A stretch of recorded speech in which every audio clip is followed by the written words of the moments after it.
꿈은 하늘을 나는 것입니다. 왜냐하면 하늘을 나면 제가 가고 싶은 곳은 어디든지 갈 수 있기 때문입니다. 이번 상품은 20, 30대층에서 가장 높은 수요를 나타내고 있습니다. 따라서 젊은 층을 공략하여 판매하는 것이 수익을 높이는 가장 좋은 방법이 되겠습니다.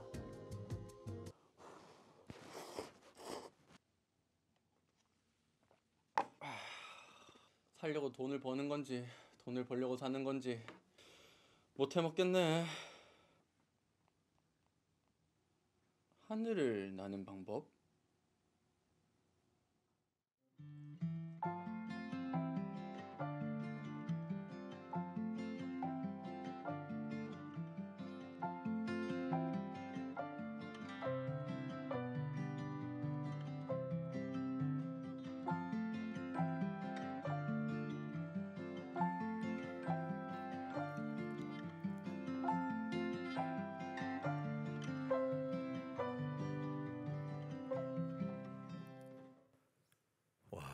너무 멋있죠? 예.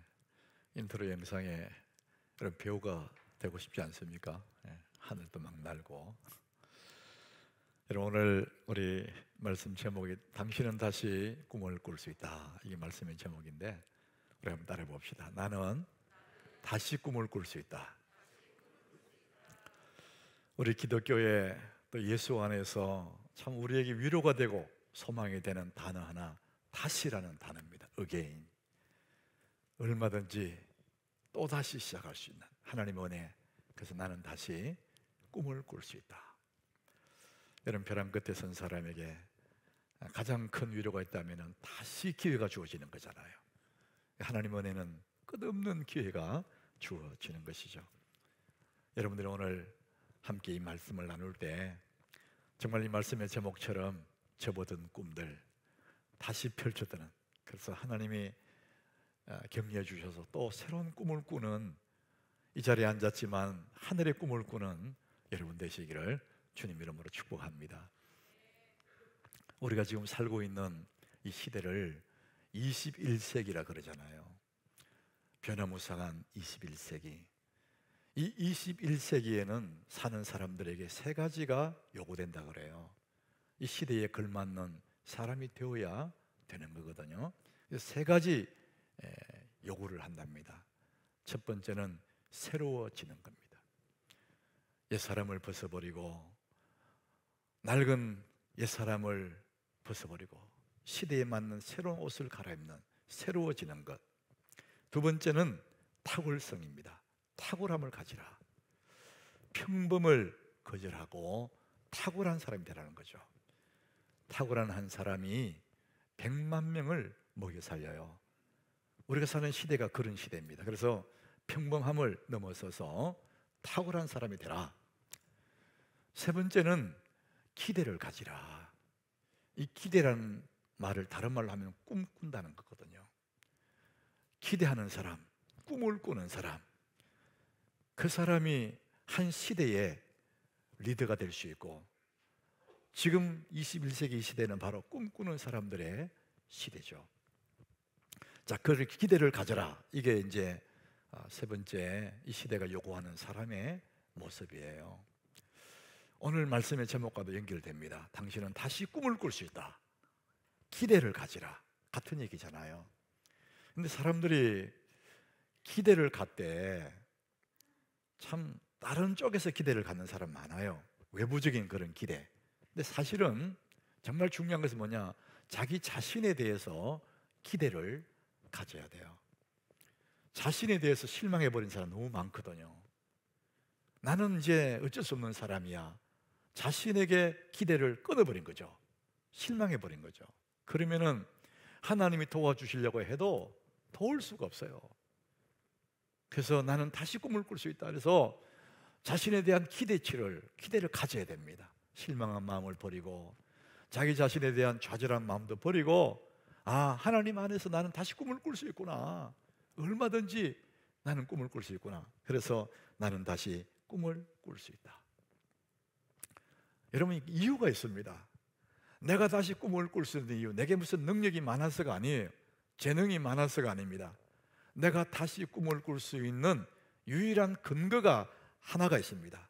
하나님은 우리에게 관심을 가지고 계시기 때문에 그렇습니다. 전능하신 하나님이, 창조주 하나님이 내게 관심을 갖고 있다. 그것이 내가 다시 꿈을 꿀 수 있는 근거가 되는 것이죠. 오늘 읽은 이 말씀은 우리를 향하신 하나님의 그 마음, 하나님의 관심사를 우리가 알게 돼요. 너무나 정확하게 표현했습니다. 자, 오늘 본문 24절 우리 같이 읽어봅니다. 여호와는 네게 복을 주시고 너를 지키시기를 원하며. 하나님의 마음이 어떤 마음이냐? 네게 복을 주시고 너를 지키시기를 원한다. 이게 하나님 마음이라는 거예요. 그 다음에 하나님 마음 또 있습니다. 우리 같이 읽어봅니다. 여호와는 그의 얼굴을 네게 비치사 은혜 베푸시기를 원하며. 주님의 그 빛나는 얼굴을 우리를 바라보시면서 은혜 베푸시기를 원하신대요. 이게 하나님 마음이라는 겁니다. 하나님 마음은 또 있습니다. 그 다음 절에 우리 같이 읽습니다. 여호와는 그 얼굴을 네게로 향하여 드사 평강 주시기를 원하노라. 하나님의 마음은 우리에게 지키시기를 원하시고 우리에게 은혜 베푸시기를 원하시고 평강을 주시기를 원하신다. 이렇게 말씀해요. 이것이 하나님의 마음이라는 거죠. 하나님은 그렇게 우리에게 관심이 많다는 거예요. 그럼에도 불구하고 우리가 어떤 일을 하다가 잘 안 되고 내가 바라지 않는 그런 일로만 흘러가고 내 바람은 잘 안 되고 이럴 때 자기도 모르게 그런 생각을 해요. 하나님은 내게 관심이 없는가 봐. 나는 하나님께 아무 관심 없는 존재인가 봐. 이런 생각을 하게 돼요. 그 당시에 이스라엘 백성들도 그런 생각을 했거든요. 이사야 40장 27절에 백성들이 그런 소리 하니까 하나님이 그 마음을 꿰뚫어 보신 거죠. 야곱아, 어찌하여 네가 말하며 이스라엘아 네가 이러기를 내 길은 여호와께 숨겨졌으며 내 송사는 내 하나님에게 벗어난다 하느냐. 이게 한마디로 말하면은 왜 내 사정을 하나님 모른다고 생각하느냐 이런 얘기죠. 하나님 내 사정에 관심이 없어서 하나님 내 사정을 모르시는 것 같아. 그런 생각하지 말라는 거예요. 하나님의 대답이 이겁니다. 이사야 49장 15절 우리 같이 읽어봅니다. 여인이 어찌 그 젖먹는 자식을 잊겠으며 자기 태에서 난 아들을 긍휼히 여기지 않겠느냐. 그들은 혹시 잊을지라도 나는 너를 잊지 아니할 것이라. 생각해 보라고. 여인이 어찌 그 젖먹이는 자식을 잊겠느냐. 여인이 어찌 자기 태에서 난 자식을 그렇게 사랑하지 않겠느냐. 그러나 그들은 혹시라도 잊을 수도 있지. 그럴 리가 없지만은 혹시 그들은 잊을지라도 나는 나 여호와는 너를 잊지 아니할 것이라. 이게 하나님의 마음이라는 겁니다. 나는 절대 너를 안 잊는다는 거예요.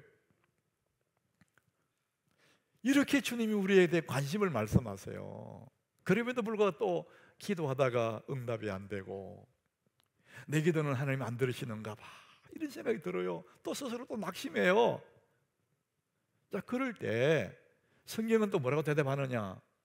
로마서 8장 32절에 자기 아들을 아끼지 아니하시고 우리 모든 사람을 위하여 내어주시니 하나님이 말씀하시잖아요. 하나님은 독생의 예수님을 죄인을 위해 내주셨거든요. 아들을 주셨는데 아들을 내어주신 그분이 그 아들과 함께 모든 것을 우리에게 주시지 않겠느냐. 아들 줬으면 다 준 거지. 나머지 걸 왜 안 주겠냐. 하나님 마음을 이렇게 표현해 주시는 겁니다. 여러분들, 우리는 하나님의 관심, 나를 향한 하나님의 그 마음을 근거로 해서 우리는 다시 꿈을 꿀 수 있습니다. 내 생각에는 내 모습은 스스로도 실망할 수밖에 없고 이제는 더 이상 꿈을 꿀 수 없는 단계를 다 할지라도 전능하신 그 하나님 나를 향한 그 사랑, 나를 향한 주님의 그 관심을 생각하면 아, 나 다시 할 수 있겠구나. 우리 한번 따라갑시다. 나는 다시 꿈을 꿀 수 있다. 여러분 믿으시길 바랍니다. 하나님 이렇게 우리를 향해서 관심을 가지고 계시는 거예요. 뿐만 아니라 하나님은 우리에게 관심만 갖고 있는 것이 아니라 복 주시기를 원하십니다. 성경은 확실하게 얘기합니다. 하나님 우리에게 복 주시기를 원하신대요. 신명기 8장 16절에 하나님 마음을 표현합니다. 너희의 조상들도 알지 못하던 만나를 광야에서 네게 먹이셨나니. 광야 생활 했잖아요, 이 사람들이.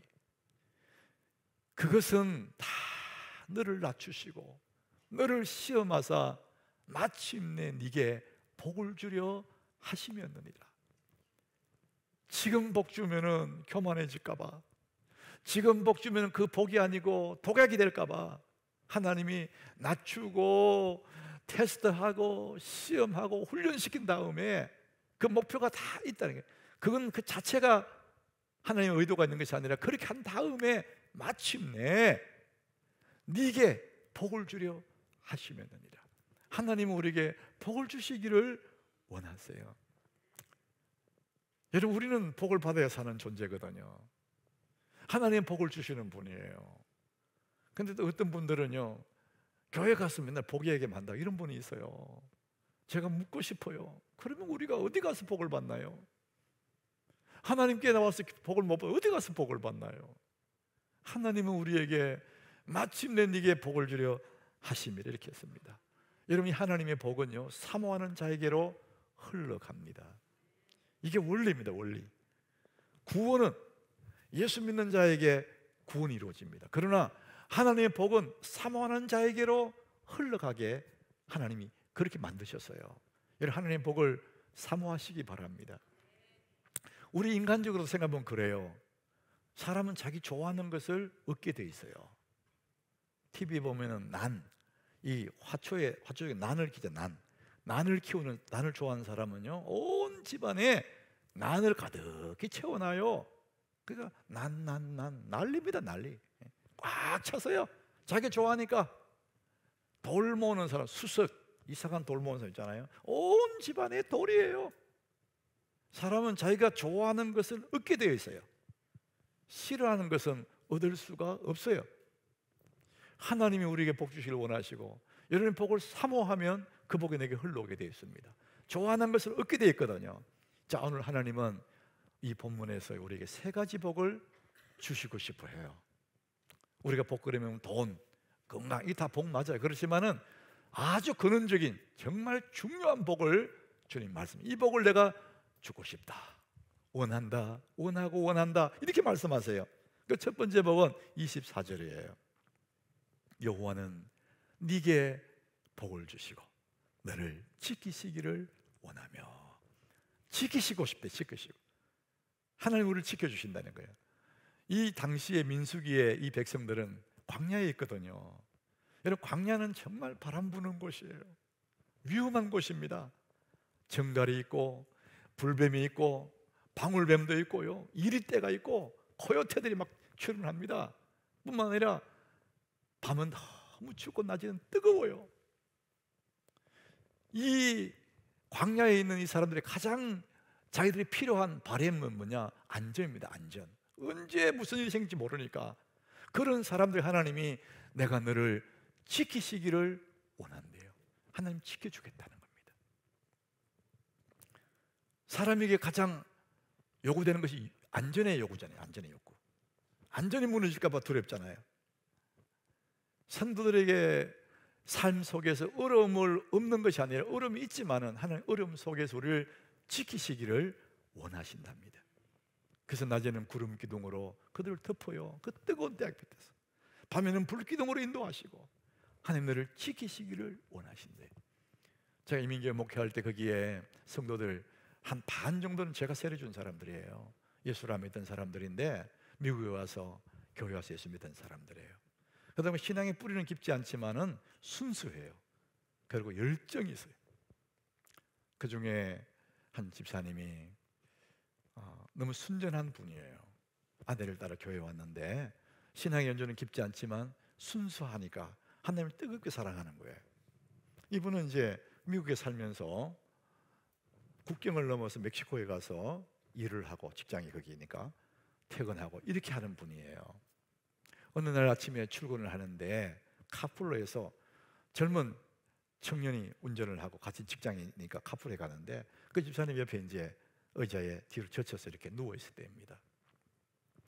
차가 프리웨이로 쫙 고속도로가 프리웨이를 그래요. 쫙 달려가는데 자기는 이제 가면 상태, 잠들라 말라 하는 이런 상태에 누워 있었던 거죠. 근데 한참 가는데 갑자기 쾅 소리가 나더래요. 차가 막 부딪히는 소리가 나더래요. 자기도 모르게 반사적으로 확 일어나려고 하니까 뭔가 이렇게 꽉 눌리는 기분 들어서 못 일어났대요. 잠시 후에 정신 차려 눈을 떠보니까 큰 트럭이, 컨테이너 실은 그 트럭이 쫙 나와서 끌고 오더라고요. 가는데 근데 이 차가 그 트럭 밑으로 지나가 버린 거예요. 이 트럭이 얼마나 높습니까? 승용차가 지나가니까 승용차 뚜껑이 잘려버린 거예요. 이렇게. 그 운전했던 그 사람은 그냥 그 자리에서 사망해 버린 거예요. 뭔 소리가 일어나려는데 뭐가 꽉 눌리는 기분들. 하나님의 손이 자기를 눌렀다. 그 눈물을 흘리더라고요.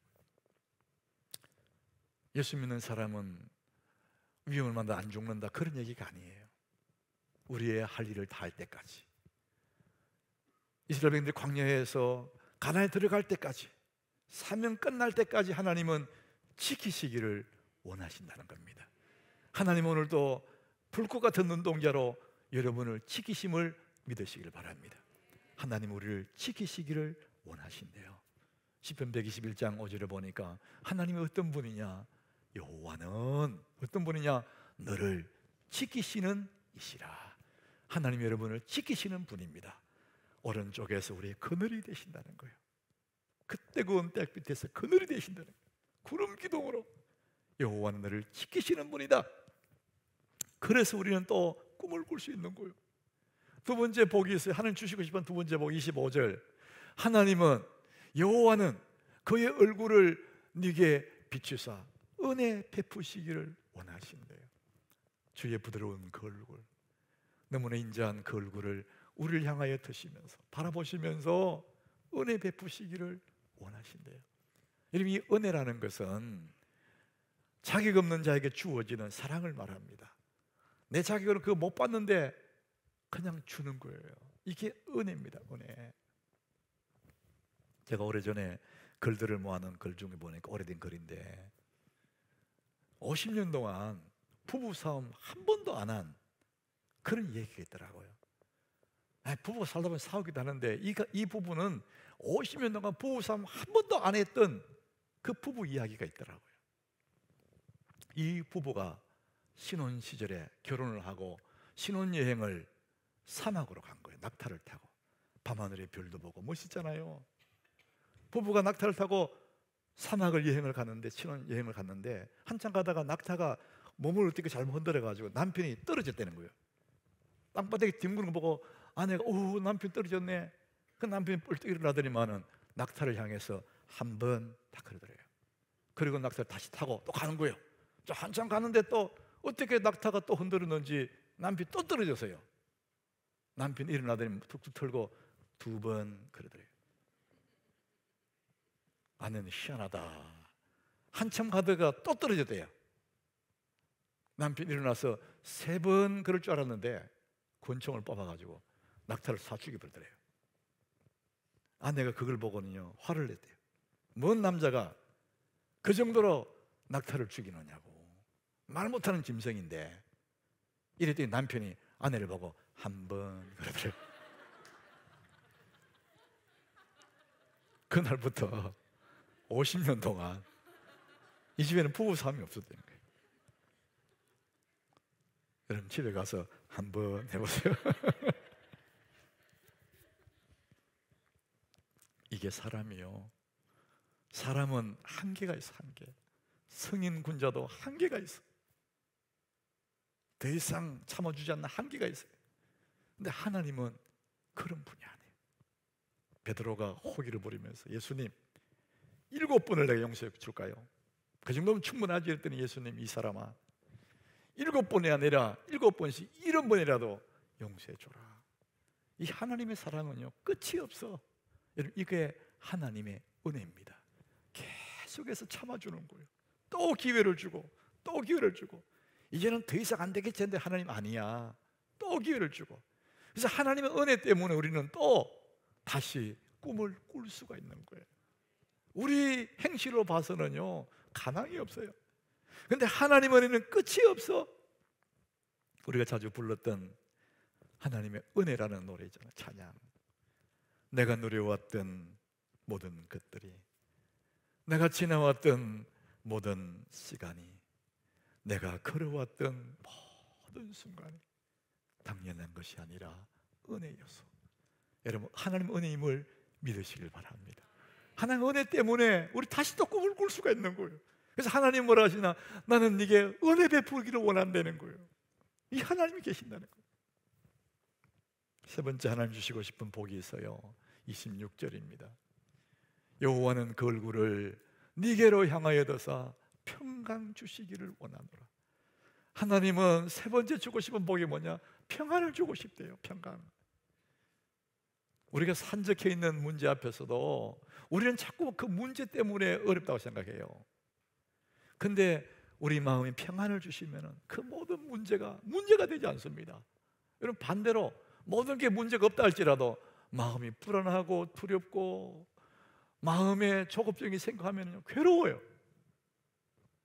그래서 주님은 우리에게 평강을 주시기를 원하신대요. 마음 깊은 곳에 샘물같이 올라온 그 평안, 이거는 누구도 흉내낼 수 없는 그 평안을 주님이 주시기를 원하신대요. 제가 이민교회 목회할 때 어려운 그 순간들이 있었어요. 제가 하남교회 와서 어려움이 없었던 거 아니에요. 우리 하남교회 어려웠던 이야기는 제가 은퇴하면 할 거예요. 지나간 옛날 얘기를 하는 거예요. 지금 그때 이민교회는 시험 들면 교회가 순식간에 없어질 수가 있습니다. 뿌리 없는 사람들이기 때문에 흩어져 버려요. 근데 제가 심은 그게 큰 시험이 들었습니다. 교회 건축 중에 건축업자가 도망가 버렸어요. 건축이 중단되고 업자는 연락이 안 돼요. 이보다 더 큰 시험이 어디 있어요? 누군가 책임져야 되거든요. 여러분, 이럴 때 목사는 간이 녹는 거예요. 그래서 기도원에 가서 금식하고 하나님 앞에 매달리기를 작정하고 기도원에 가서, 그 기도원이 빅베어라고 캘리포니아의 빅베어라는 높은 산이 있어요. 그 산 자락에 입구 쪽에 거기에 그 CCC, 우리나라 대학 선교 CCC 본부가 거기에 있습니다.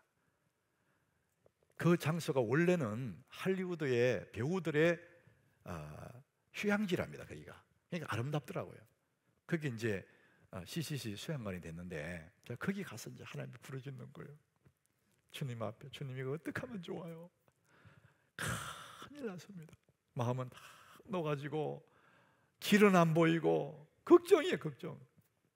하나님 앞에 부르짖고 또 부르짖는데 너무 배가 고프잖아요. 금식하고 있으니까 힘도 없고 이제 걱정에 쫙 눌려 있는데 오늘 하나님 내게 마음의 은혜를 주시는데 마음이 편안해져, 걱정 근심이 싹 사라지는 거예요. 그리고 한없이 마음이 기뻐지는 거예요. 평안한 거예요. 문제 해결 안 돼서 그대로 있어요. 근데 내 마음이 하는 평안이 몰려더라고. 와, 이제는 살 것 같아요. 막 일어나서 막 달리고 싶고 막 큰 소리 막 치고 싶고 가슴에 평안이 오더라고. 하나님의 평안이 오면은 그 문제는 문제가 될 수가 없거든요. 얼마든지 이길 수 있거든요. 그래서 그 평안으로 내려와서 그 문제를 깨끗이 해결하고 입당하고 그 교회가 잘 부흥하고 이럴 때 하남교회로 제가 왔습니다. 하남교회로. 하나님의 그 평안은 하늘에서 내려오는 그 평안, 우리의 마음에 그 평안이 오면은 어떤 문제도 문제가 되지 않습니다. 다 이길 수가 있습니다. 하나님은 그 평안을 주시기를 원하신답니다. 내가 평강 주시기를 원하노라. 하나님 그렇게 말씀합니다.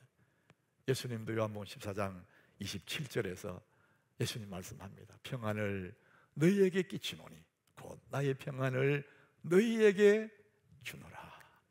내가 너희에게 주는 것은 세상이 주는 것 같지 아니하니라. 너희는 마음에 근심하지도 말고 두려워하지도 마라. 여러분, 주의 평안을 누리시길 바랍니다. 어떤 어려움에서도 주의 평안이 내 속에 있으면 다 이길 수 있습니다. 휘파람 불면서 이길 수 있습니다. 내가 네게 평안을 주노라. 나의 평안을 너에게 준다. 이렇게 말씀. 하나님 우리에게 평강의 복을 주시기를 원하십니다. 자, 여러분, 하나님은 모든 것을 준비했습니다.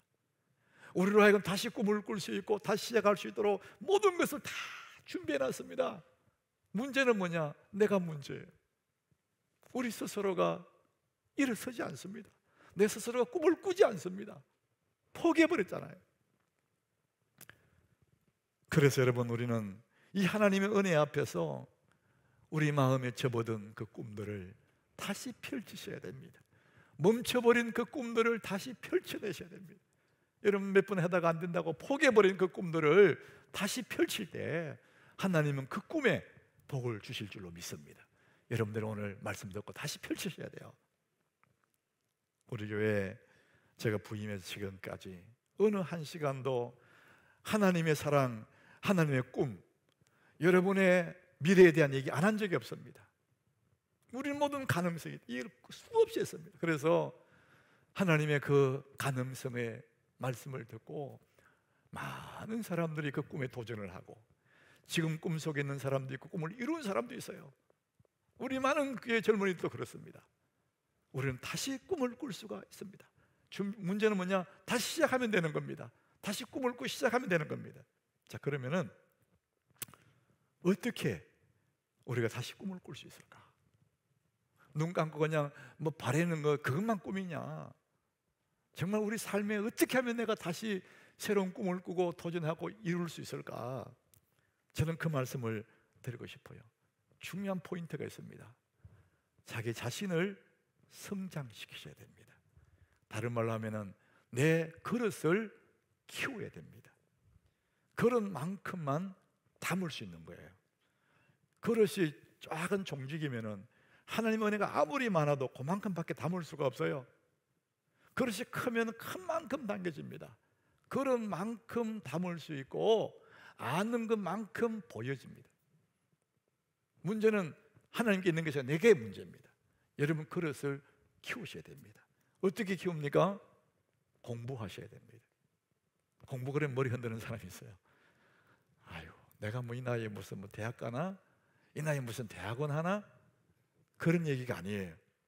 공부를 해야 된다. 그 말은 실력을 키우는데 공부를 해야 되는데 대학 가는 그런 공부가 아니고 여러분 자신의 하는 일 그 방면에 책을 읽으셔야 돼요. 어떤 방면에도 자기 하는 그 방면에 그릇을 키우려면은 실력을 쌓으려면 책을 읽으셔야 돼요. 여러분 방면에 그 책을 100권을 읽으면은요 그 방면에 전문가가 된다 그래요. 100권 그러니까 너무 놀래가지고 사람들이 와 어떻게 100권을 읽어 이럴 거예요. 제가 좀 낮춰드릴게요. 10권을 읽었어요. 10권. 그러면은 보이기 시작합니다. 여러분 하는 그 일이 보이기 시작해요. 이 책 한 권 안 읽고 사람들 말만 듣고 상황만 보고 그러니까요 꾀가 생겨요. 꾀. 여러분 꾀는 실력이 아니에요. 그 꾀는 임기응변입니다. 그 순간만 모면하는 거예요. 멀리 보지를 못합니다. 그래서 꾀를 따라가면 안 된다 그런 거예요. 실력을 쌓으셔야 됩니다. 실력은 그 방면에 연구하고 공부하셔야 됩니다. 하루에 2시간만 자기 자신에게 투자하세요. 그렇게 3개월 가고 3년만 가면은 여러분 어떤 방면에도 다 그곳에서 탁월함을 드러낼 수가 있습니다. 여러분 이렇게 말씀드리면 사람들이 아 그래 해봐야 되겠다. 근데 실제로 행동을 옮기는 사람은 10% 미만이랍니다. 감동을 받았는데 아 해야지 맘먹었는데 실제로 행동을 하는 사람은 10% 미만이래요. 자 그래서 결심과 행동 사이를 가로막는 게 있대요. 내가 결심했어요. 뭘 하려고 하는데 이 사이 가로막는 게 있답니다. 그게 뭘까? 제가 몇 주 전에 이 주보 칼럼을 썼습니다. C.S. 루이스의 악마의 편지 그것을 제가 인용한 내용이 있어요. 어떤 신사가 이분의 좋은 습관이 뭐냐 도서관에 가서 책을 읽는 거예요. 한 주에 한 번 정도 도서관에 책을 읽는 건데 어느 날 이 신사가 도서관에서 책을 뽑아서 책을 이렇게 보는데 자기 눈에 종교 서적이 눈에 띄었어요. 그 순간에 마음에 하나님이 어떤 분이실까? 하나님에 대한 관심이 일어나기 시작했어요. 그럴 때 사탄이 그 마음에 찾아와요. 그런 골치 아픈 생각은 뭐 때문에 하니? 곧 점심시간인데 쓸데없는 생각하지 말고 밥이나 먹어. 점심시간에 밥 먹으러 가자. 밥 먹으러 간 거예요. 잊어버리고 밥 먹다가 또 생각이 난 거예요.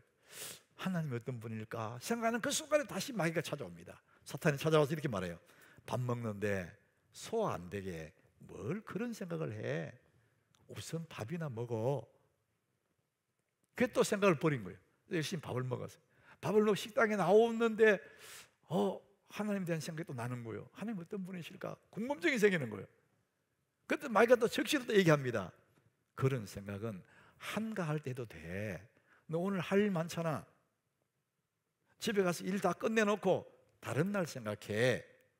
결국은 이 신사는 하나님에 대한 정보를 하나도 얻지 못한 채로 도성을 나와서 집으로 걸어가요. 그래서 집으로 돌아가고 있는 이 신사의 뒷모습을 사탄이 쭉 바라보면서 회심의 미소를 짓는다 그래요. 사탄이 승리한 거죠. 사탄의 전략은 미루게 하는 겁니다. 이게 사람의 속성이기도 하고 인간의 습성이기도 해요. 그럼 거기에 사탄의 전략이 숨어 있습니다. 여러분, 결심을 행동으로 바꾸는 그 사이에는 골든 타임이 있다 그래요. 이 골든 타임은 3일입니다. 3일 72시간 3일이 지나면은 모든 결심이 희미해져 사라져 버립니다. 그래서 내가 결심해서요, 자, 해봐야 되겠다. 그러면은 행동하는 그 사이가 골든 타임인 72시간 3일인데 그 3일 안에 시작을 해야 됩니다. 그러면 할 수가 있습니다. 그런데 할 수 있으면 빨리 시작해야 되는데 3일을 골든 타임을 지나버리면은, 미뤄버리면은 이제 할 수가 없는 거예요. 그래서 3일 안에 시작하고 30일을 유지하고 3년을 지속하면 이 사람의 삶은 완전히 달라진다는 겁니다. 3일 안에 시작하고 30일을 지속하고 강화시키고 말이죠. 3년 동안 이 일을 계속해 나가면은 어떤 방면에도 이 사람은 정말 새로운 인생을 살아가게 된다는 겁니다.